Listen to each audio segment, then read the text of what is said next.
Russia దగ్గర చమురుకుంటున్నందుకు గాను అంటే ఉక్రెయిన్ యుద్ధాన్ని ప్రోత్సహిస్తుందనే ఉద్దేశంతో మేము భారత్ మీద 100% సుంకాలు వేశామని చెప్పి అమెరికా ప్రభుత్వం సమర్థించుకుంది. దాన్ని ఇప్పుడు అమెరికా సెనేట్ కూడా ఆమోద ముద్ర తెలిపి అదే విషయాన్ని స్పష్టం చేసింది. ఉక్రెయిన్ మీద ఏదైతే రష్యా యుద్ధం చేస్తుందో ఆ యుద్ధానికి కావలసినటువంటి నిధులు వాళ్ళ యొక్క చమురు ద్వారా సమకూరుతుంది. ఆ చమురుని భారత్ కొంటుంది కాబట్టి ఈ యొక్క టారిఫ్ని వేయాల్సి వచ్చిందని చెప్పి అమెరికా సెనేట్ ఏం చెప్పుకుంటుంది. వాళ్ళని వాళ్ళు సమర్థించుకుంటున్నారు. కానీ ఇక్కడ వాస్తవం ఏంటి? అసలు హార్మోజ్ జలసంధే ఇక్కడ ఇది లేదు. హార్మోజ్ జలసంధిని తీసుకురావడానికి ఎటువంటి అవకాశము లేదు.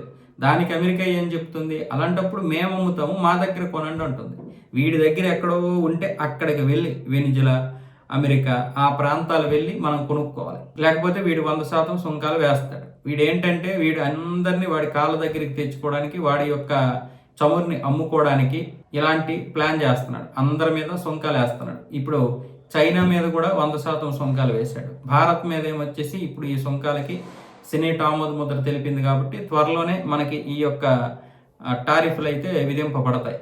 సో ఇక మనం కూడా తగ్గకుండా ఖచ్చితంగా దీనికి సంబంధించి చాలా ప్రత్యామ్నాయాలు అయితే వెతుక్కోవాల్సి ఉంటుంది. ముఖ్యంగా అమెరికాకి ఏదైతే మనం వాణిజ్య వ్యాపారం చేస్తున్నామో ఆ వాణిజ్య వ్యాపారాన్ని ఇతర దేశాల మీద కూడా పెట్టడానికి ప్రయత్నాలు చేయాలి. అంటే ఇప్పటికే ఆల్రెడీ మన దగ్గర ఉన్నటువంటి చాలా వరకు టీం పనిచేస్తుంది. కానీ ఇప్పుడు $100 బిలియన్ అంటే ఇంచుమించు ఒక 88-90 బిలియన్ డాలర్లకు సంబంధించినటువంటి డీల్ వేరే దేశాలతో కుదుర్చుకోవాలి. లేకపోతే వీడు ఇలాగే మాట్లాడుతుంటాడు, లేకపోతే ఇలాగే సుంకాలు వేసుకుంటూ ఉంటాడు. సో దీనికి సంబంధించి మన యొక్క వ్యాపారాన్ని ఇంకా పెంచుకోవాలి ఇతర దేశాలతోటి. లేకపోతే అమెరికాని ఎవడూ కూడా లొంగ తీసుకోలేడు. మనమనే కాదు, ఈ అగ్రరాజ్యం అనే అహంకారం పోవాలి అంటే అన్ని దేశాలు కూడా సేమ్ వాళ్ళలాగే బిహేవ్ చేయాలి. అది అంత ఈజీ కాదు, కానీ కాలక్రమంలో జరిగే అవకాశాలు ఉంటాయి. ఎలాంటి అహంకారపూరితమైనటువంటి వాడినైనా సరే మనం మాకు వ్యక్తి విషయంలో కావచ్చు, కుటుంబం విషయంలో కావచ్చు, వ్యవస్థ విషయంలో కావచ్చు, దేశం విషయంలో కావచ్చు, ప్రపంచంలో కావచ్చు, ఇలాంటి వాళ్ళు ఎంతో మంది మట్టి కరిసిపోయారు. కాబట్టి అలాంటి మట్టి కరిసిపోవడానికి కేవలం ట్రంప్ అని కాదు, ట్రంప్ వస్తాడు, లేకపోతే ఇంకొకటి కంపు వస్తాడు. ఏ దేశానికైనా ఎప్పుడు ఏదో ఒక ప్రధాని అధ్యక్షుడు వస్తూనే ఉంటారు. కానీ ఆ దేశ సిద్ధాంతాలకి అనుగుణంగానే వాళ్ళు పనిచేస్తారు. ట్రంప్ వచ్చినా ఇంకొకటి వచ్చినా, కాకపోతే ఇంకొకటి వస్తాడు మామూలుగా మెత్తగా ఉంటాడు, ఇంక ట్రంప్ లాంటి కొంచెం ఎగురుతూ ఉంటాడు. కానీ ఎవరైనా సరే వాళ్ళ యొక్క సిద్ధాంతాలతోటే పనిచేస్తారు. వెనకనున్నటువంటి వాళ్ళు ఏ విధంగా చెప్తే వీళ్ళు అలా వింటారు. కాదే వీడు బయటికి మనకు కనిపిస్తాడు, వాళ్ళు కనిపించరు. కాబట్టి అమెరికా యొక్క అహంకారాన్ని అణచాలి.